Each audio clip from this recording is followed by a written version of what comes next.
Rate news செய்திகள். காரைக்கால் அரசு உரிமை பெற்ற ஒப்பந்ததாரர்கள் புறக்கணிக்கப்படுவதாக காரைக்கால் பொதுப்பணித்துறை செயற்பொறியாளர் அலுவலகத்தை முற்றுகையிட்டு அரசு உரிமை பெற்ற ஒப்பந்ததாரர்கள் சங்கத்தின் சார்பில் கண்டன ஆர்ப்பாட்டம் நடைபெற்றது. இந்த கண்டன ஆர்ப்பாட்டத்தில் காரைக்கால் மாவட்ட உள்ளூர் அரசு உரிமை பெற்ற ஒப்பந்ததாரர்களை புறக்கணிக்கப்படுவதாகவும், செயற்பொறியாளர், தலைமை பொறியாளர், புதுச்சேரி மாநில முதல்வர் இவர்களிடம் பல முறை மனுக்கள் அளித்தும் எந்தவித நடவடிக்கையும் இல்லை. இந்த நிலையில் புதுச்சேரி மாநில முதலமைச்சர் வருகின்ற சட்டமன்ற தேர்தலுக்குள் எங்களது வாழ்வாதாரத்துக்கு உரிய நடவடிக்கை எடுக்குமாறு கண்டன கோஷங்களை இட்டு ஆர்ப்பாட்டத்தில் ஈடுபட்டனர். எங்களது கோரிக்கைகள் குறித்து புதுச்சேரி அரசு நடவடிக்கை எடுக்கவில்லை என்றால் பணி புறக்கணிப்பில் ஈடுபடும் என தெரிவித்துள்ளனர். ரேட் நியூஸ் தமிழ் செய்திக்காக காரைக்கால் மாவட்ட செய்தியாளர் மோகன்ராஜ். செய்திகளை உடனுக்குடன் தெரிந்து கொள்ள ரேட் நியூஸ் தமிழ் சேனலை சப்ஸ்கிரைப் செய்யவும்.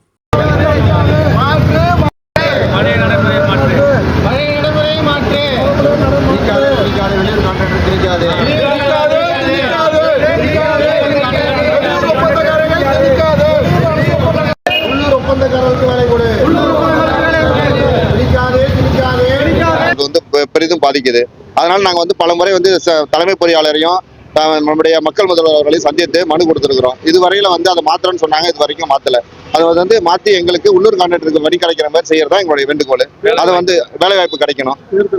இந்த தேர்தலுக்குள்ளாக இதை செய்யணும்னு சொல்லிட்டு மக்கள் முதல்வர்கள் உடனடியாக ஆணையிட்டு கண்டிப்பாக செஞ்சு கொடுக்கணும்னு சொல்லியிருக்காங்க. எனக்கு மனு கொடுத்துருக்கோம். ஆனா இது வரைக்கும் நடைமுறைப்பட்டா இருக்காங்க. தலைமை பொறியாளர்களையும் சந்தித்து இது சம்பந்தமாக நாங்கள் மனு கொடுத்துருக்கிறோம். இதை செஞ்சா நம்ம உள்ளூர் கான்ட்ராக்டர் எல்லாருக்கும் வேலை கிடைக்கும். அதன் மூலமாக வாழ்வாதாரம் பெருகும். இந்த உள்ளூர்ல இந்த பணப்பழக்கம் இருக்கும். எல்லாமே உள்ளூர் மக்களுக்கு கிடைக்கும். நாங்க மற்ற மாநிலத்துல இந்த பாண்டிச்சேரியுடைய லைசன்ஸ் வச்சுக்கிட்டு எந்த வேலையும் எடுத்து செய்ய முடியாது. ஆனா அவங்க எந்த ஒரு லைசன்ஸ் எடுத்து வந்தாலும் இங்க அலோவ் பண்ணி அவங்க வேலை செய்யறதுக்கு அனுமதிக்கிறாங்க. இதை நாங்க காரைக்கால் உள்ள சங்கம் மட்டும் கிடையாது, பாண்டிச்சேரியில் இருக்கிற சங்கமும் சரி, அகில இந்திய பில்டர்ஸ் கான்செஷன் சரி, எல்லாம் வன்மையாக கண்டிக்கிறோம். அதை அவங்களும் நாங்க பல போராட்டங்கள் நடத்துறோம். இது எலெக்ஷனுக்குள்ளேயாவது எங்களுக்கு இதை நடைமுறைப்படுத்தி செய்யணுங்கிறது எங்களுடைய தாழ்மையான வேண்டுகோள்.